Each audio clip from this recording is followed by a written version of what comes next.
Coucou tout le monde, je reviens enfin avec la recette du gâteau glacé pistache framboise. On m'a harcelé sur Instagram depuis que j'avais partagé le menu de notre repas et c'est juste une tuerie honnêtement. Je l'appelle le dessert de riche parce que c'est très coûteux les ingrédients mais ça vaut tellement le coup. Je mettrai toutes les quantités exactes dans la barre d'infos, comme ça ce sera plus simple pour tout le monde et on peut commencer les préparations.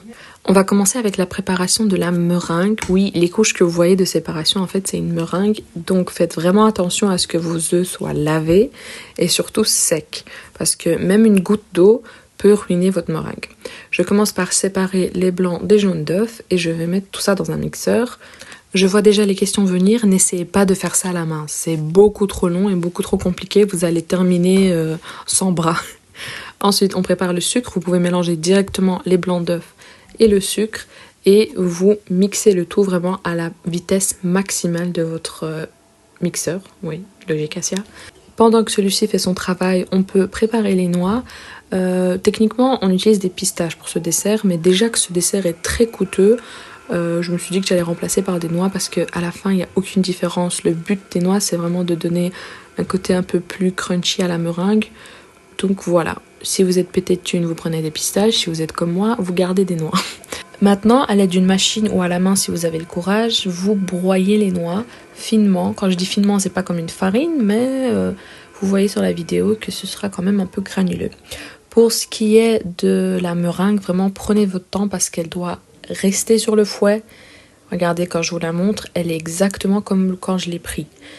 Si vous avez une meringue trop liquide, ça va être compliqué après parce qu'elle va coller, au milieu elle va cristalliser et ce sera très très dur pour vous de faire ce dessert. Ensuite j'ajoute de la farine et de la maïzena et les noix. On mélange doucement avec une spatule, pas besoin d'utiliser le fouet là parce que ça peut casser les bulles d'air à l'intérieur. Une fois avoir mélangé, vous pouvez allumer votre four à 160 degrés, comme ça se préchauffe pendant qu'on étale tout ça sur nos plaques. L'étape cruciale ici, ça va être d'utiliser du papier cuisson de qualité parce que souvent, la meringue colle à cause de ça. Moi, j'utilise celui de chez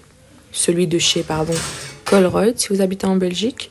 Ensuite, je trace les limites pour avoir le double en largeur de mon moule et la même longueur. Liquide à solide, c'est solidification. Et solide. Je trace vraiment juste les angles avec un crayon parce que ça va me permettre de savoir où je dois m'arrêter pour avoir parfaitement la taille et pas user de la meringue pour rien. Comme vous pouvez le voir, je répartis la meringue sur 2 plaques. Ce serait bien de peser ça, mais je suis tellement habituée à l'utiliser que j'arrive à le faire à l'œil nu. Une fois que c'est bien étalé, on met au four à 160 degrés comme je l'ai déjà dit pendant environ 20-25 minutes. C'est mieux de vérifier. Quand vous voyez que tout est bien cuit et que ça commence un peu à brunir, caraméliser on va dire, c'est parfait. Maintenant on peut passer à la crème pâtissière, donc vous inquiétez pas, les 6 jaunes d'œufs qui restent seront utilisés. On ajoute les 6 jaunes d'œufs dans une petite casserole, ensuite on ajoute directement le sucre, on fait chauffer un petit peu en mélangeant. Vous pouvez ensuite ajouter doucement le lait et mélanger toujours. Comme vous pouvez le voir, on n'ajoute pas de farine pour cette crème pâtissière, c'est pour avoir un peu de ce côté léger et même quand on va la congeler, eh ben, ça aura un goût de glace et pas un goût pâteux. Une fois qu'elle a refroidi, on peut commencer à préparer la crème principale. Donc on mélange de la crème fraîche avec du sucre. Mais avant ça, on prépare la pâte à pistache. La pâte à pistache, vous pouvez l'acheter directement en magasin ou sur des sites professionnels. J'essaierai de vous mettre un lien dans la barre d'infos. Moi, j'ai décidé de la faire moi-même parce que je ne l'ai pas trouvée et c'est pas si compliqué que ça. En fait, vous prenez juste vos pistaches, vous les mettez au four pendant 15 minutes et ensuite vous les broyez jusqu'à obtenir cette consistance liquide que vous voyez sur la vidéo. C'est vraiment ça qui va donner tout le goût. Ensuite, on passe aux moules. Pour les moules, techniquement, on utilise les moules en métaux. Mais puisque je n'avais pas ça, j'ai improvisé en utilisant une boîte à chaussures que j'ai désinfectée et une boîte de mandarine de la veille. Ensuite, je continue ma crème en mélangeant la mascarpone avec la crème pistache. Là, les quantités que vous voyez, c'est pour 2 crèmes. Donc c'est normal si vous n'avez pas autant que moi.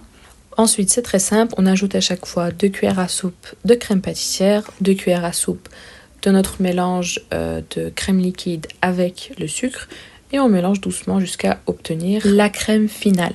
Comme vous pouvez le voir, grâce au pistache, on a quand même une légère couleur verte, mais je trouvais que c'était pas assez et je me suis rappelé des cours de primaire.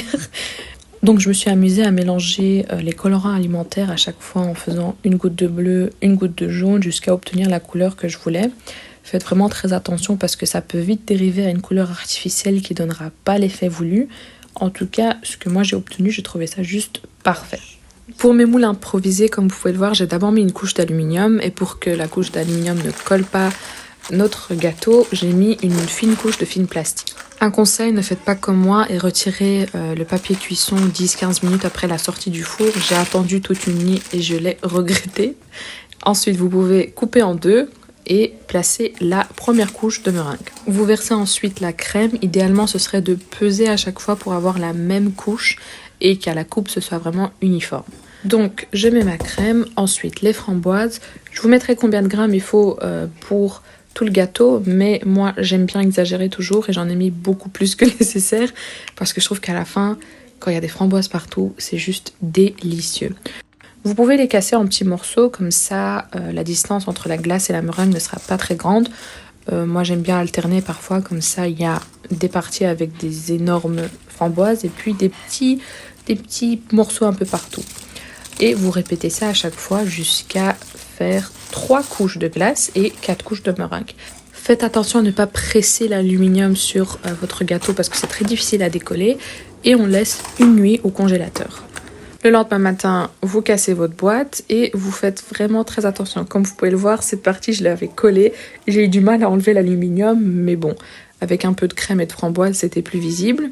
Ensuite, on peut couper le gâteau en 9 morceaux.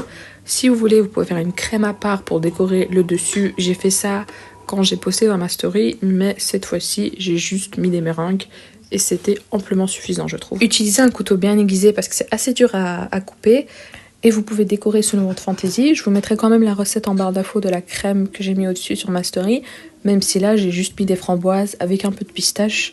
Ça faisait amplement l'affaire. Donc voilà, n'hésitez pas à liker et vous abonner parce que je dois vous partager la recette du gâteau Napoléon. Et à vendredi prochain.